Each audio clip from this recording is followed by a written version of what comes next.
नमस्कार. नाटक म्हटलं की आपल्याला आठवतो तो रंगमंच, तेथील कलाकार, त्यांचा अभिनय. पण याच नाटकाला एक विशिष्ट हेतू आणि एक विशिष्ट आशय दिला की त्याचं अध्यापन पद्धतीमध्ये रूपांतर होतं. विशेषतः इतिहास, मराठी यासारख्या विषयांना ही पद्धत अतिशय उपयुक्त ठरते. नाट्यकरण पद्धतीने शिकवायचं म्हटलं की त्याच्या साधारणतः 5 पायऱ्या येतात. पहिली पायरी प्रस्तावनेची असते, दुसरी पायरी पूर्वतयारीची असते, तिसरी पायरी प्रत्यक्ष नाट्यकरण, चौथी त्यावर चर्चा आणि 5वी पायरी असते समारोपाची. आता आपण नेहमीच अध्यापन करतो, अध्यापनामध्ये वेगवेगळ्या पद्धती वापरतो. पण प्रत्यक्ष नाट्यकरणाने शिकवल्यानंतर काय घडतं हे आपण डॉक्टर नलिनी पिचड यांनी घेतलेल्या रारम बोराडे यांच्या धुण या कथेतून पाहूया.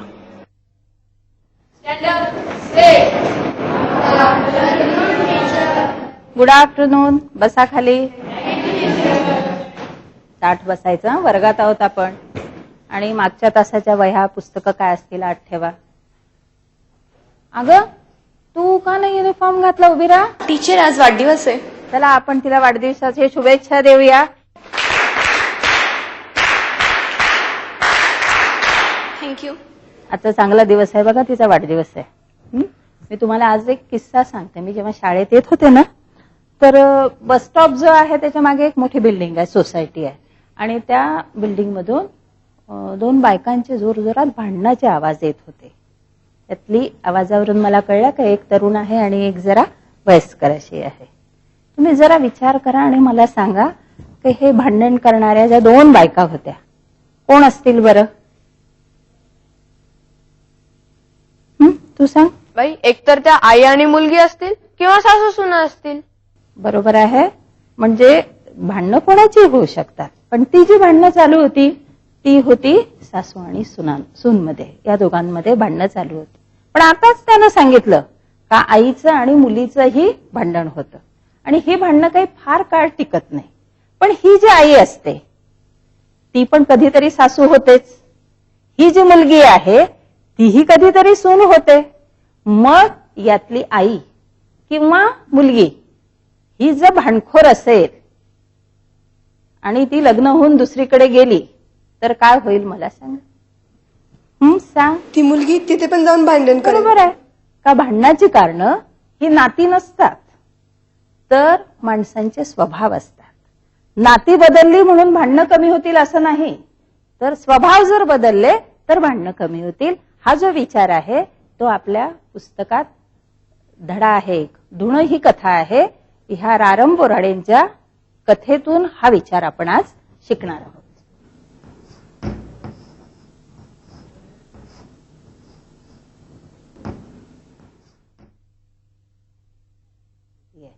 हा जो विचार आहे हा विचार आपल्याला सासू आणि सून यांच्या नात्याच्या जरा पलीकडे घेऊन जातो.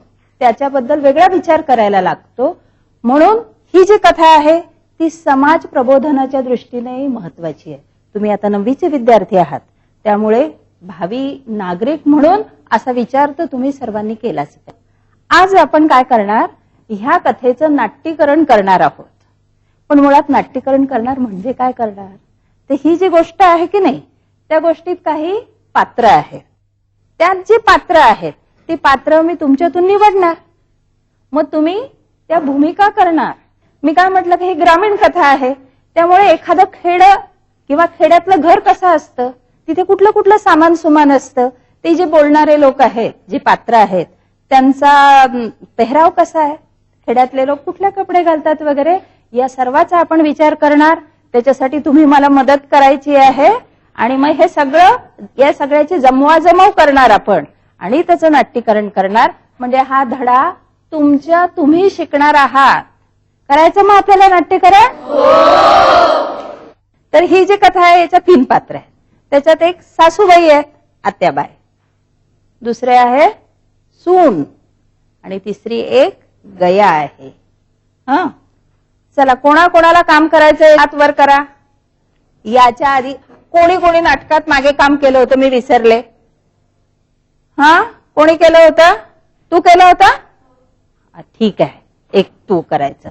आणखी दुसरं कोणी केलं होतं? ठीक आहे, तू कर. आणि आता मी यावेळेला यांची निवड करते. आता मी संवाद तयार करून आणलेले आहेत. ते संवाद मी यांच्याकडून म्हणून घेते. त्यांना जर म्हणता आले तर त्या राहतील, नाही तर मग आपण दुसरी निवड. इकडे ये बरं, मला जरा हा संवाद वाचून दाखवतो, म्हणजे मग तुला कुठलं काम द्यायचं ते मी ठरवते. मी म्हणते तसं म्हण बरं. ह्या आत्याबाई आहेत आणि आत्याबाई म्हणतात, अगं पोरी इळा कुठं हाय, मला रानात जायचं हाय. अगं पोरी इळा कुठं हाय, मला रानात जायचं हाय. हिनं तू माझ्यापेक्षा छान वाचून दाखवलं. झालं, हिला आपण आत्याबाई करूया. हा, आता सून आहे यातली. सुनेचं काम कोण करणार आहे? तू करायचंय तुला. हा, चल ये, तुझा संवाद आपण जरा वाचूया. आले आत्याबाई, हा काय इथंच इळा हाय म्हण. आले आत्याबाई, हा काय इथंच इळा हाय. इथंच नाही, इथंच. हा, आणि जरा त्या भाषेसारखंच बोललं पाहिजे. ती कशी म्हणाली ना तसंच. हा, आणि गयेचं काम तू करणार आहेस ना. गयेचा एक संवाद आपण वाचूया बरं. सांगवीला नवं का माझ्या लेकीला भेटायला गेले होते. सांगितलं ना का माझ्या लेकीला भेटायला गेले होते. सांगवी, त्या गावाचं नाव सांगवी आहे. म्हण, सांगवीला नवं का. सांगितलं ना का माझ्या लेकीला भेटायला गेले होते. बरोबर आहे, बसा. म्हणजे झाली मुलींची निवड तर आपली बरोबर झाली. जरा बघा आपल्याला काय काय सामान लागेल, जरा करा बरं यादी तुम्ही. आणि विळा लागेल, एकदम बरोबर आहे. आणि ह्या मुलींना कुठले आपल्याला कपडे द्यावे लागतील? हा, बरोबर आहे. सासू आहे, तिला नऊवार साडी नेसवायला लागेल. सुनेला आणि गयाबाई, हा, तिला पण नऊवारी. एकदम बरोबर. मग आता आपण काय करू, हे जे सगळं सामान आहे ना ते सामान जमवूया. ह्या मुलींसाठी जरा साड्या वगैरे शोधू. आणि असा वर्ग नाही चालणार ना, जरा त्या आत्याबाईचं घर हे सगळं करू. पण हे आजच्या आज नाही करता येणार. उद्या रविवार आहे, मग आपण सामान उद्या जमवायचं. तोपर्यंत काय होईल, ह्या मुली जरा ते पाठ करतील ना, म्हणजे त्यांना शिकवीन सुद्धा, जरा अभिनय करायला सांगेन कसं करायचं. आणि मग परवा सोमवारी आपण हे सगळं नाटक करायचं. चालेल? सगळे मदत करणार? मुलांना ह्या मुली तयार झाल्या, त्यांनी संवाद पण पाठ केलेले आहेत. तुम्ही पण भूमिका सगळ्या यांच्या बघायला उत्सुक आहात. हे सामान सगळं आपण जमवलंय. तुम्ही काही आणलं, काही इतरांनी आणलंय. परंतु हे असं घर असं असतं का? घर लावायला लागेल की नाही आपल्याला. चला बरं दोघं तिघं या मला मदतीला. आपण सामान जागेवर लावून टाकू, म्हणजे घर दिसेल ते. बघ, ही लाकडं आहेत. हा, तू उंच आहे ना, ही माळ बांध बरं तू व्यवस्थित. हा, ए तू लाकडं जरा चुलीत ठेव व्यवस्थित. इकडे त्या बाजूला, त्या बाजूला, तिकडे तिकडे बेटा, तिकडे. हा, तिकडे टाक. हा हा, इथे टाक तू. ही सगळी भांडी आहेत, ती भांडी काढा. ए तो तवा आहे ना, तो तवा. हा हा, तवा मागे. स्वयंपाकघर वाटायला लागलं ना आपलं. चला बसा जागेवर. आता बघा, ह्या ज्या आपल्या मुली आहेत तिघी जणी ज्या भूमिका करणार आहेत. गायत्री उभी राहा, ती सासूचं काम करणार आहे. हेमलता ही सुनेचं काम करणार आहे. हा, बसा 2 मिनिट. आणि सुरेखा ही त्यातलं जे तिसरं पात्र आहे गया, तिचं काम करणार आहे. बसा तुम्ही जरा वेळ. आता मी जे काही सांगते ते लक्ष द्यायचं. नाटक गंमत म्हणून तर आपण पाहणारच, पण आपण शेवटी काय करतोय, ही कथा शिकतो आहोत. मग आता ही जी कथा शिकणार ती पहिल्यांदा आपण तो जो विचार आहे, काल तुम्हाला मी सांगितलं होतं का नाती आणि भांडणं यांचा जो संबंध आहे त्याच्यासाठी शिकणार. तुम्ही सगळं लक्षात ठेवायचं आहे. तेव्हा त्या 3 कलाकारांनी उभे राहा. सगळे तिघी जणी फक्त उभ्या राहा. या इकडे माझ्याजवळ या. त्यांना जरा प्रोत्साहन द्या. चला यावरती. गया, तुझं काम खूप महत्वाचं आहे. छोटस काम आहे पण महत्वाचं. पहिल्यांदा डोक्यावर पदर घ्या बरं तिघी जणी. खेड्यातलं काम आहे हे. हा, तिघींनी छानपैकी डोक्यावर पदर घ्या. तुझं काम कसं ठसक्यात झालं पाहिजे. हा, सुनबाई वाटली पाहिजे. जरा लाजायचं आणि घाबरायचं सुद्धा सासवांना. आणि तुझं काम तर छानच आहे. तेव्हा एकदम व्यवस्थित प्रेमळ सासू, रागवलेली सासू सगळं आलं पाहिजे. झाले ना तुमचे संवाद वगैरे पाठ झाले ना? मग आता आपण नाटकाला सुरुवात करूया.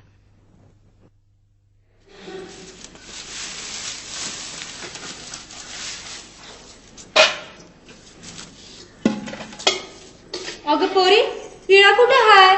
मला रानात जायचं हाय. आले आता बाई. हा काय इथं रिळा आहे, पण इतक्या जल्दी कुठे निघाला सा? अगं रानात जातो ना बघा हसऱ्याला गवत आणाया. आता बाई, आज नका जाऊ तुम्ही रानात. का ग? मी जाते, तुम्ही लई दमता बघा. वा ग वा, म्हणून मी जातो रानात. अगं काल लगीन झालं तुझं, अजून हळद बी नाही वाळली म्हणून मी जातो रानात.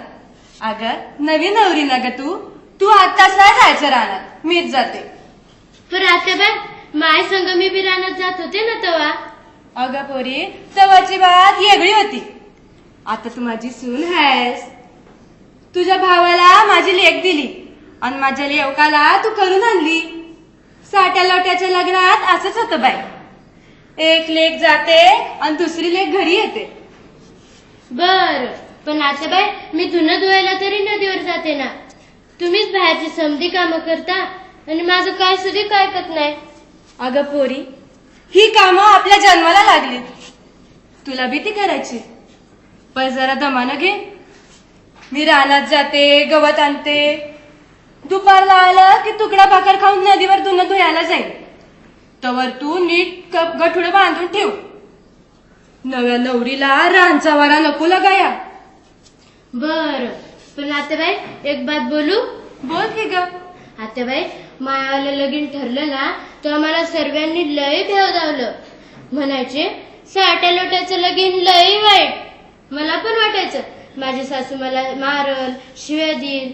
पण आता बाई, तुम्ही कधी अजून 5 बोटं नाही लावली का वाकडा सबूत नाही बोलला. असं कसं वाटतं बाई?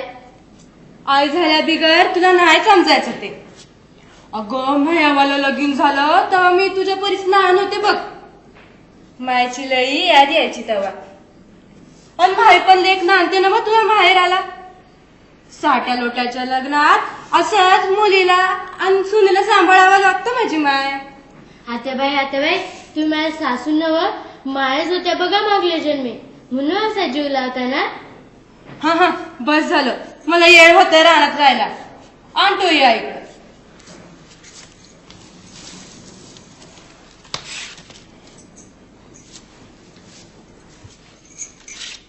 आता बाई, जल्दी घराला या हा, मी वाट बघते. हा आलंच पाहिजे.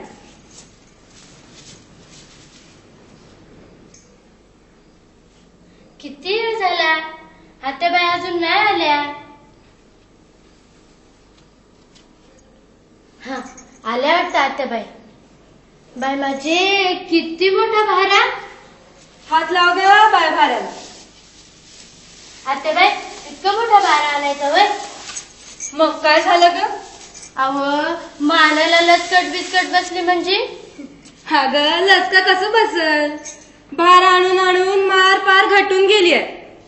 ते मला ठाव नाही. उद्यापासून इतका मोठा भारा आणायचा नाही बस.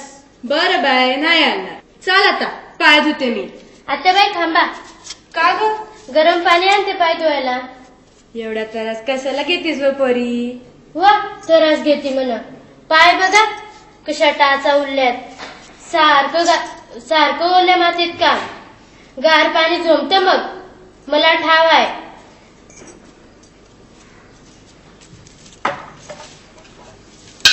हे घ्या गरम पाणी आणि पाय धुवा चितीनं.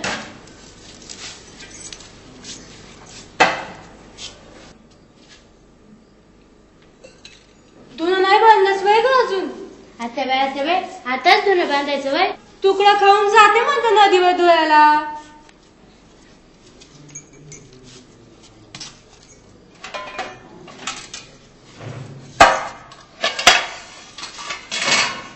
लय दमले बाई. आता बाई चला तुकडा खायला.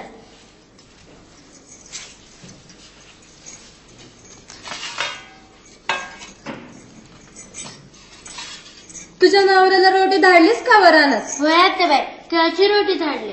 ते बी आता तुकडाच खात असतील बघा.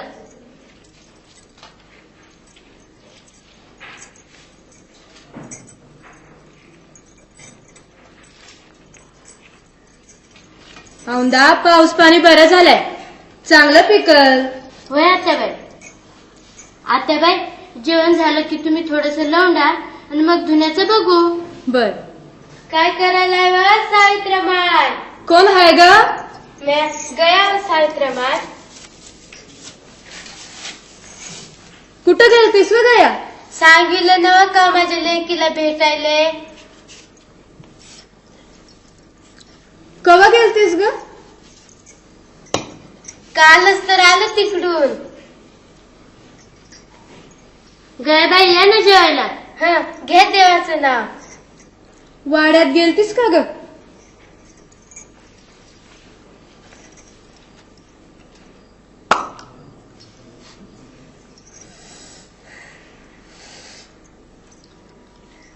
जाईन म्हणलं पण मन नाही झालं म्हणून नाही गेले जी. का ग? म्हणजे तुम्हाला ठाव नाही वय? आम्हाला तर काय बी ठाव नाही. सांग बरं चटशिरी काय झालं तिकडं. राहू दे सावित्रमाय. उग तुमची सून शिव्या घालील, इकडच्या चाड्या तिकडं लावत बसले म्हणल.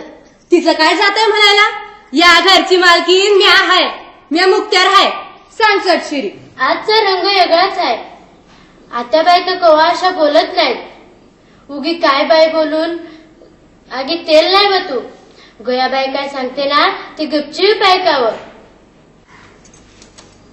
सावित्राबाई, मग सांगूच. वय सांगून टाक एकदाच. रुक्माला मारलं म्हण तिच्या सासून. हा? तुला कसं ठाव झालं रुक्माला मारलं म्हणून?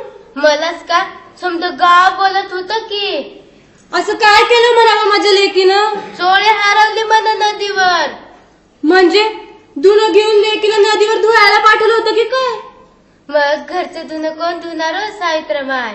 अगं 4 वार बी झाले नाही लग्नाला, इतके जल्दी कसं धाडलं? मला लेकीला काय झालं गेलं तर कोण घेणार? हिथं मी हिच्या सुनेला अजून अंगणातलं ऊन बी बघू देत नाही. आपल्या आणि समज जग नसतं सावित्रमाय. येते आता, इन कवा तरी.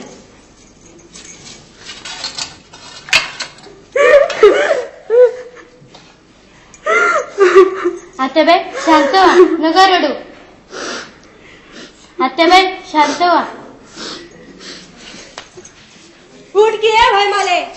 आत्याबाई रागावू नका, मारा माले. तुम्ही मला उमरा ओलांडू दिला नाही, कवाकडा सबूत बोलला नाही. माझ्या मायानं लय वेगळं केलं, वंशसनी मारलं.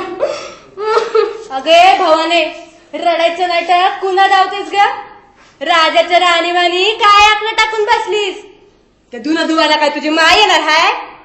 जी आत्याबाई जाते आणि चटशिर धुवून येते.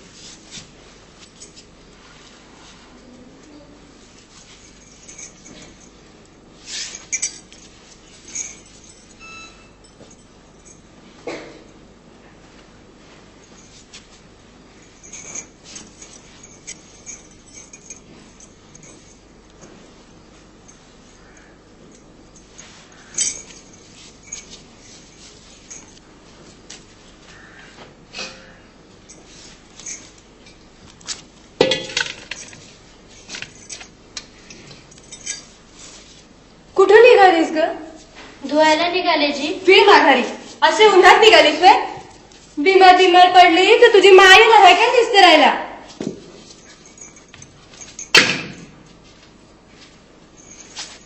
आत्याबाई तुम्ही माझ्या मायाच आहात.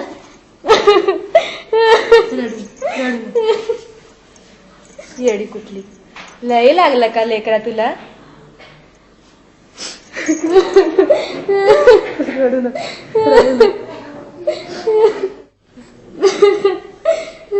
रडू नको, रडू नको.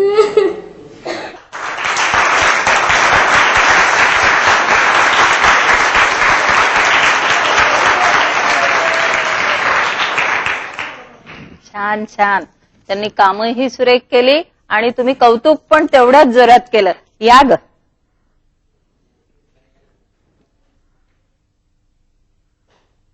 ह्या आपल्या सगळ्या मैत्रिणींनी किती सुरेख कामं केली. आपण नाटक बघत होतो तेव्हा विसरून गेलो होतो का आपण कथा शिकतोय. खरंच सगळं चाललं होतं की नाही. या सगळ्या मुलींचं एकदम मनापासून अभिनंदन. आणि पुढच्या वेळेला जे काही आपण नाटक करू तेव्हा उरलेल्यांना त्या नाटकात भाग घ्यायचा. चला बसा जागेवर.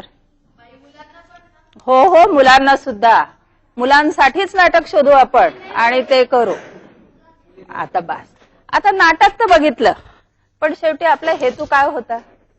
गोष्ट शिकायची होती, कथा शिकायची होती. मग तुम्ही मी सांगितलं त्याप्रमाणे हे नाटक बघितलं का नाही हे बघूया. मला तुम्ही सांगा, हे जे आपण नाटक बघितलं त्या नाटकात कोणते कोणते प्रसंग होते. राहू तू सांग. सासूबाई जेव्हा रानात गवत आणायला जातात तो एक प्रसंग होता. आणि गया येते तो एक प्रसंग. आणि रानातून आल्यावर सासूबाई जेव्हा आपले हातपाय धुतात आणि जेवण करतात तो एक प्रसंग होता. बरोबर आहे. म्हणजे एकूण 3 प्रसंग होते. बसा खाली. बरोबर आहे. पात्र कोणती कोणती होती. एकदम सोपा प्रश्न. सगळ्या वर्गाच्या हात वर पाहिजे. तू सांग. या नाटकात आत्याबाई, सासूबाई, आत्याबाई, सुनबाई आणि गयाबाई हे 3 पात्र. अशी एकूण 3 पात्र होती. म्हणजे तुमचं लक्ष होतं नाटकात. पात्र पण कळली. ही जे 3 पात्र होती त्यातलं कुठलं पात्र तुम्हाला आवडलं. शेवटचं तू सांग. मला सासूबाईंचा स्वभाव खूप आवडला कारण त्यात सासूबाईंचा स्वभाव खूप प्रेमळ होता. मग जर आत्याबाई एवढी प्रेमळ होती तरी सुनेला का बरं मारलं तिनं.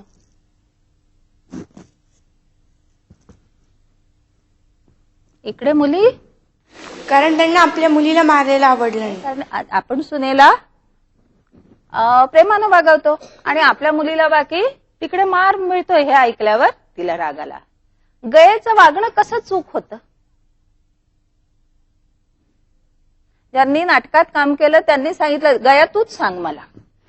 लाळ केल्यामुळे सासूने सुनेला मारलं. एकदम बरोबर आहे. म्हणजे असं कोणाच्या घरात जाणं आणि त्यांच्या घरातली शांतता अशी भंग करणं काही बरोबर नाही. मग आपण एक विचार लक्षात ठेवून ही गोष्ट शिकलेलो आहोत. तो विचार होता की भांडणाची कारणं नाती नसतात तर स्वभाव असतात. हे ह्या नाटकावरून तुम्ही कसं सांगाल का हे जे आहे ते बरोबर आहे. हा विचार जो सांगितलाय तो बरोबर आहे हे ह्या नाटकावरून कसं सांगाल तुम्ही. जरा विचार करा आणि मला उत्तर द्या. मुलींनो तुम्ही सांगितलं काम करणाऱ्या तरी चालेल मला. तूच सांग. मुळात आपला समज असतो की सासू म्हणजे खडूस. पण इथे आपण बघितलं की गया येते, सासू सुनांमध्ये भांडण लावते. नंतर सासूबाई चिडतात, त्या सुनेला त्या मारतात सुद्धा. पण त्या लगेच तिच्यावर प्रेम करायला लागतात. याच्यावरून आपल्याला असं कळेल की सासूबाई खूप प्रेमळ होत्या. आणि त्यामुळे आपल्याकडे असा जर समज आहे की सासू सुनांमध्येच भांडण होतात तर तो ह्या नातींचा संबंध नसून भांडण तर हा स्वभावावर अवलंबून असतो. बरोबर. कारण तिनं भूमिकाच केली आहे, ती भूमिका जगली, त्यामुळे तिनं एकदम बरोबर उत्तर सांगितलं. अर्थात हे उत्तर तुम्हालाही माहिती आहे. पण गया जी आहे तुम्ही म्हणाले का गयानं चुगली केली, गयानं लावालावी केली. फक्त गयासारख्या बायकाच करतात असं नाही, तर असे पुरुष पण असतात जे इतरांकडे प्रेमानं सगळं चाललंय ते त्यांना बघवत नाही आणि मग ते असं मिठाचा खडा टाकत असतात. मग आपण काय शिकलं पाहिजे. एखाद्या व्यक्तीने आपल्या घरात येऊन एखाद्या विषयी समजा चुकलेला वाईट सांगितलं तर त्या गोष्टीविषयी पूर्ण खात्री केल्याशिवाय कोणतंच पाऊल उचलायचं नाही. बरोबर आहे. का आधी सगळी चौकशी करायची. बरोबर उत्तर दिले त्यानं. का आधी चौकशी करायची, खरं खोटं पडताळून बघायचं, नंतर जसं वागायचं असेल तसं. नाही तर पाहिलं ना त्या बाईला नंतर वाईट वाटलं का आपण उगीच आपल्या सुनेला मारलं. त्यांनी चूक दुरुस्त करून घेतली. हे सगळं बरोबर झालं. आपण नाटक बघितलं, तुम्ही नाटकातला जो अर्थ होता तो पण शोधला. आता बघा आपण काय एक कथा होती, कथेचं हे नाटक केलं. पण तुम्ही सिनेमाचं किंवा नाटकाची कथा करता की नाही. कधी कधी एखादी सिरियल बघता, एखादा सिनेमा बघता आणि मित्राला त्याची काय सांगता, गोष्ट, स्टोरी सांगता, म्हणजे गोष्ट सांगता. मग याचा अर्थ असा आहे का कथा आणि नाटक ह्या दोन्हीमध्ये काहीतरी सारख्या गोष्टी आहेत. कुठल्या कुठल्या सारख्या गोष्टी आहेत सांगा बरं. कथा आणि नाटक या दोघांमध्ये कथानक म्हणजे एक मूळ उद्देश असतो, तो असतो. परत प्रसंग सारखेच असतात, पात्र आणि त्या पात्रांचे स्वभाव सुद्धा सारखेच असतात. या अगदी ढोबळ गोष्टी आहेत, पण ह्या दोन्ही याच्यात सारख्या असतात. मग आपण काय करायचं माहितीये, आता 9वीत ज्या इतर गोष्टी आहेत किंवा 8वीतली जी एखादी गोष्ट आहे ती शोधायची आहे. ती गोष्ट तुम्ही काय करायची, त्याचे जसे मी संवाद लिहिले होते ना तसे संवाद लिहायचे, तसे प्रसंग शोधायचे, त्याला काय काय सामान लागेल, प्रॉपर्टी लागेल ती करायची, आणि हे सगळं करून माझ्याकडे घेऊन यायचं. त्यातलं जे सगळ्यात उत्तम असेल ते नाटक आपण बसवू. एवढंच नाही तर एखादं शब्दचित्र असतं ना, शब्दचित्रात जर प्रसंग असले, काही पात्र असली तर त्याचं पण नाट्यीकरण करता येतं. एखादी कविता आहे, त्या कवितेत प्रसंग आहेत, त्याच्यात काही स्वभाव दाखवलेले असतील तर ते स्वभाव दर्शनानुसार ही नाट्यीकरण करता येतं. तेव्हा तुम्ही तुमची सगळी 7वी, 8वी, 9वी, अगदी 10वीचं पुस्तक चाळा आणि जिथे तुम्हाला सापडेल तिथे तिथे हे शोधून काढून नाटक लिहून आणायचं. मी तुम्हाला प्रॉमिस केलंय का तुमचं नाटक बसवायचंय. तेव्हा आपण परत असं नाटक बसूया. समजली गोष्ट?